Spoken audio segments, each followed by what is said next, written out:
I am Professor Sharif Zayed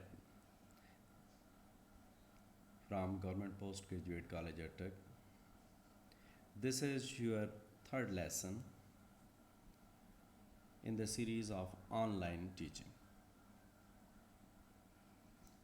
Today we are going to start our third lesson, which is Why Boys Fail in College, written by Herbert E. Hawks. So, you have already studied so many reasons, you know already because you are in the second year now. Anyhow, the writer has exploited so many reasons, and most of them are valid enough. But I would like, first of all, to please jot down the meanings of the difficult words like this. First of all, divide your page into three columns. On the extreme left side, you will write down the difficult words.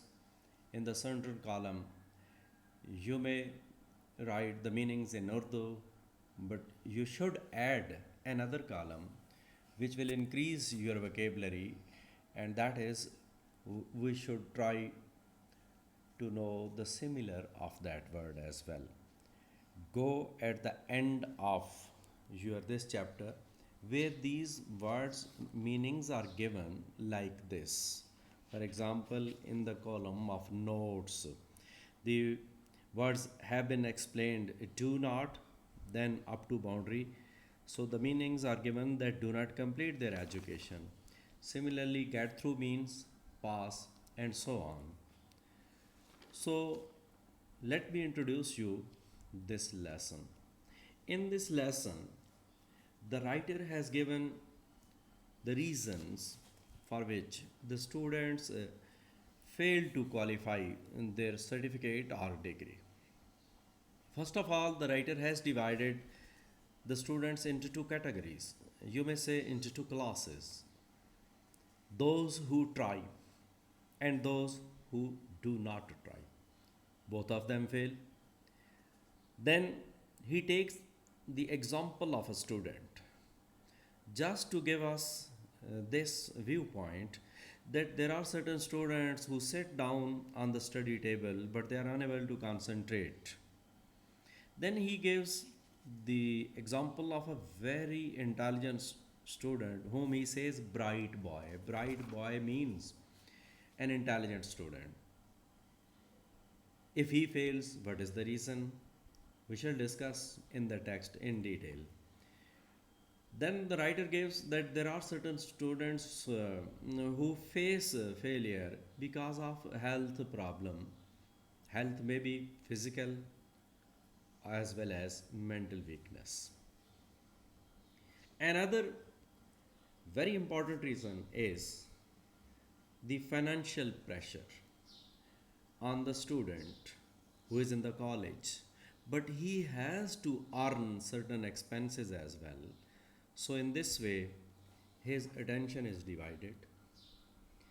Then comes the category of non serious students who seek admission but they are not interested in studies, they may be interested in certain other activities. And finally, he gives that what should the college authorities do. So, this lesson helps us in avoiding failure. So, let us start. Herbert E. Hawks says, of the boys who do not reach their natural academic boundary during the course of their college career. It means he is talking about such boys who fail to get through. Who fail to get through, it means get through means pass hona, fail means nakam hona. So, who are unable to qualify their examination. So, such boys, there are two main classes. He has divided into two groups. Those who try is one group, and those who do not try is another group. Many boys attempt seriously to make good. To make good means to qualify, to go through, to pass, and really have the native ability to do so. Native ability is their natural ability with which he is bestowed by the Almighty Allah. So he is bestowed, he is intelligent enough, he makes serious effort. Then what is the reason? But find it almost difficult to sit at a desk. The reason is that he cannot concentrate. So and concentrate on the tasks assigned. Whatsoever task is given to him by the teacher, that is tasks assigned. So definitely when he will go back his home, he must spare sufficient time and sit on the study table and concentrate his energies on that assignment. Now, Herbert Hawks takes the example of a boy and he says there is a boy. For example, there is a boy who sits down to study, opens his book, but before starting on his work says to himself, now, these are the words of the boy which are given in the inverted commas, that he is talking to himself. And before starting study, he says, I think that I had better sharpen my pencil, it needs it badly. His pencil was not writing in a legible manner. So, the boy thinks preferably first to sharpen the pencil. And when he has sharpened it, it is but natural that our attention is divided.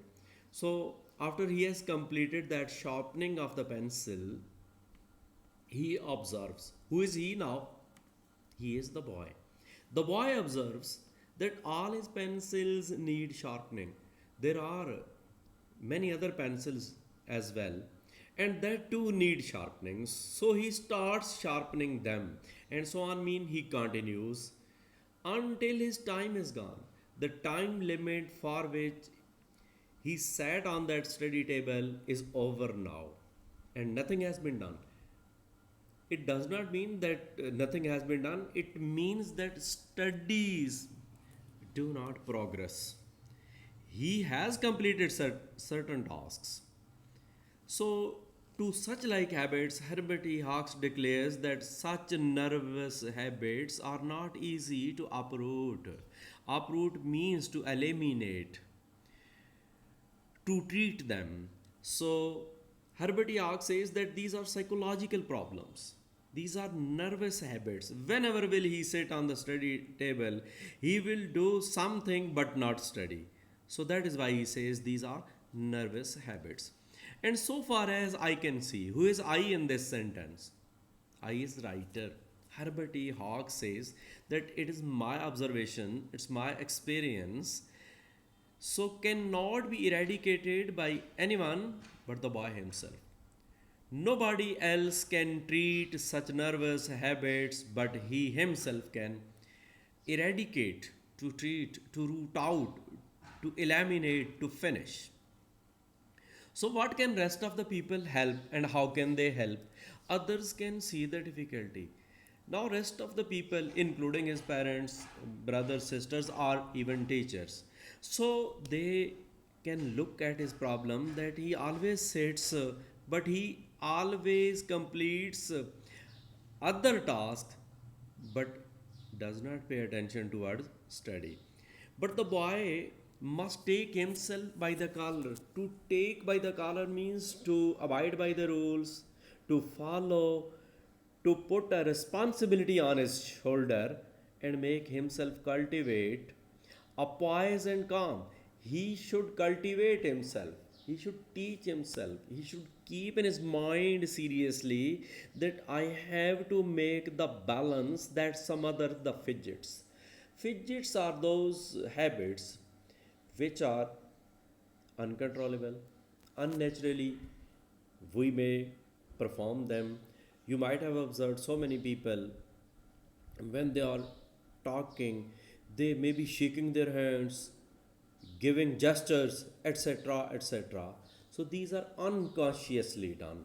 So the habits which are done unconsciously, they are fidgets. Some other means to cut off, To cut off means he will have to keep in his mind that I will not do it. In future, I will avoid it. This is some mothering. Until he does this, means as long as he does not reach up to this point, he is the boy.